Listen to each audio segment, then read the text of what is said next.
A artrite reumatoide, gente, é a doença mais importante dentro das doenças reumáticas. Ela é uma doença inflamatória. Os sinais flogísticos, né, de qualquer processo inflamatório, né, que é calor, edema e rubor nas articulações. É uma doença inflamatória sistêmica, crônica. Ela é uma doença degenerativa. Cada processo inflamatório que se inicia na fase aguda, ela degenera mais a cartilagem, degenera mais as articulações. E tem períodos, né, de exacerbação, que a gente chama períodos agudos da doença, e períodos de remissão, períodos em que a doença está em declínio. Ela tem uma preferência pela membrana sinovial, todas as articulações sinoviais, qualquer articulação sinovial do nosso corpo, podendo levar ainda a uma destruição óssea. Então, cada processo inflamatório vai começando a corroer a cartilagem,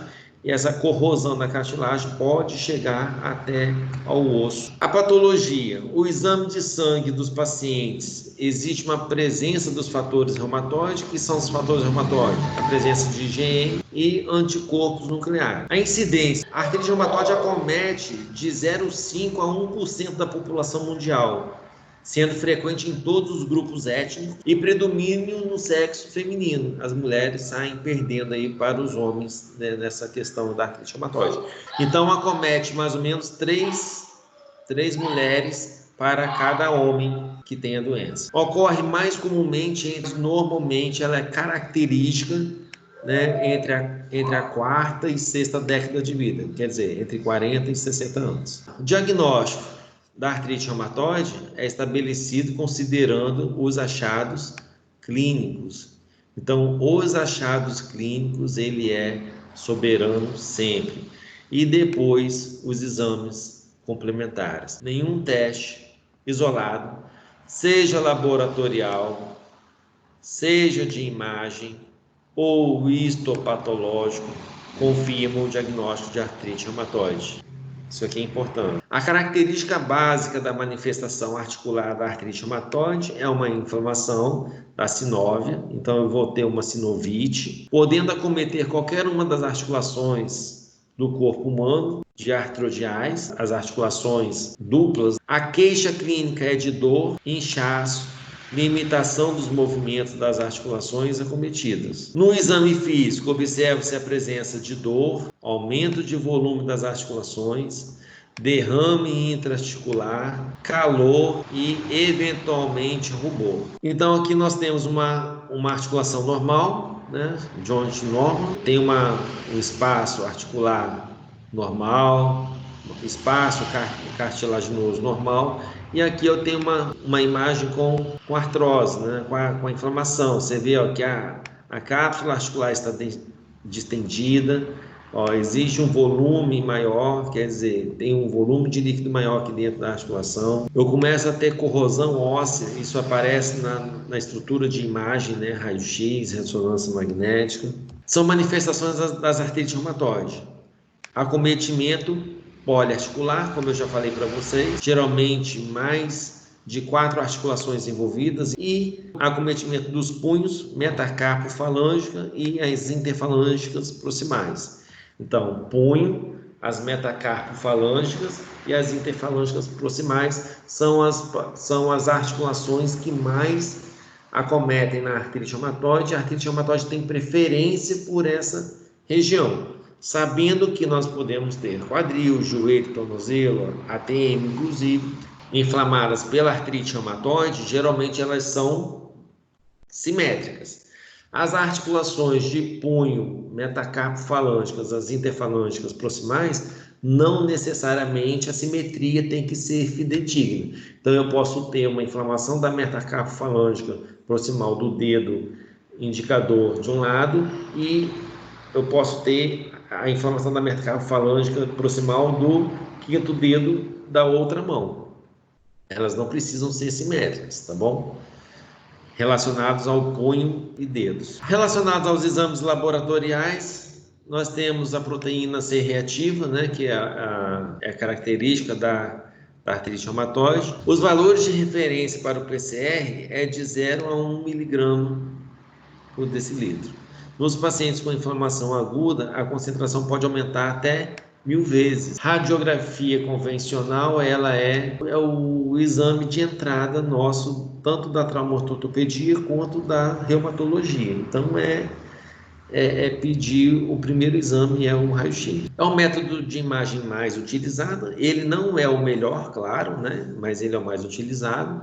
A avaliação de dano estrutural articular envolvendo artrite reumatoide. Eu posso ter uma artrite reumatoide, o início das artrites reumatoides, sem ter um comprometimento articular? Posso. Mas ele é muito importante para poder fazer o quê? O monitoramento da progressão da doença. Os achados radiográficos iniciais incluem aumento de partes moles e osteopenia justa-articular, né? Próxima das articulações. As lesões mais características, como eu posso ter uma redução de espaço articular, eu posso ter erosões ósseas que aparecem mais tardiamente. Então nós temos aqui, um raio-x, uma radiografia simples, né? Apresenta-se, erosões aqui, erosões aqui, esse metacarpo aqui, A gente consegue contornar ele, ver todo o contorno do metacarpo normal. E quando a gente vem para cá, a gente não consegue fazer esse contorno aqui normal, dando a impressão, da erosão óssea. Aqui, eu tenho aqui normal, normal, normal, normal, normal, chega aqui, erosão óssea. Normal, normal, normal, chega aqui, erosão óssea. Tem uma outra pequenininha aqui do lado de cá. Normalmente a gente tem que ver, o osso, a gente vai acompanhando o raio-x, ele tem que estar normal. Então vamos lá, gente. Critérios para fazer o diagnóstico de artrite reumatoide. Para se fazer o diagnóstico da artrite reumatoide, eu tenho que ter, em primeiro lugar, rigidez matinal articular ou periarticular com pelo menos 1 hora antes do máximo de melhora. Se o paciente chega para você, doutor, eu estou com rigidez matinal, eu acordo, é difícil levantar da cama, é difícil dobrar o joelho, é difícil flexionar o cotovelo, é difícil levantar, eu fico rígido por pelo menos 1 hora toda manhã. É o principal processo de diagnóstico? Não, eu tenho que ter um conjunto para poder fazer o diagnóstico. Somente rigidez matinal é um critério para fazer o único diagnóstico de artrite reumatoide? Não. Eu tenho que ter uma somatória, tá bom? O segundo, mas é um critério importante. O segundo eu tenho que ter artrite em 3 ou mais regiões. Artrite é presença de edema de tecidos moles ou derrame observados simultaneamente.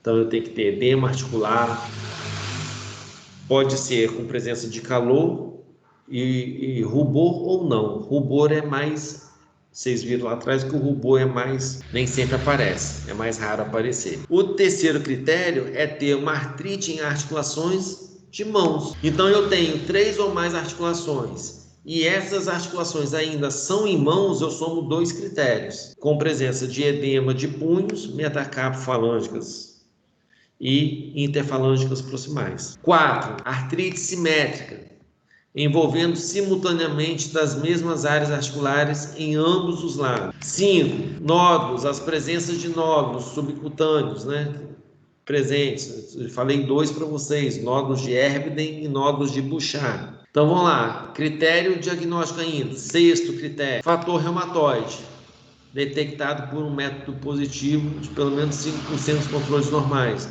O fator reumatoide, exame de sangue, presente no exame de sangue. 7º, alterações radiológicas. Então, para vocês terem uma ideia, as alterações radiológicas, as alterações de imagem, é o 7º fator. É o último fator para poder fazer o diagnóstico diferencial da artrite reumatoide. As deformidades. Então, a primeira deformidade que nós temos é a deformidade de pescoço de cisne, que ocorre pela hiperextensão da interfalângica proximal. Aqui a descrição do pescoço de cisne, e hiperextensão da interfalângica proximal e a flexão da interfalângica distal. As deformidades de botoeira, para vocês lembrarem aí, é a flexão da interfalângica proximal com a extensão da interfalângica distal. Os dedos em garra são todos os dedos, né, em flexão, ó, formando uma garra. Então é a flexão das articulações interfalângicas todas, né, fazendo a garra da mão. O desvio ulnar, como já tinha falado para vocês, é toda a mão em processo de desvio para o lado do osso da una, ó. E obrigado por tudo.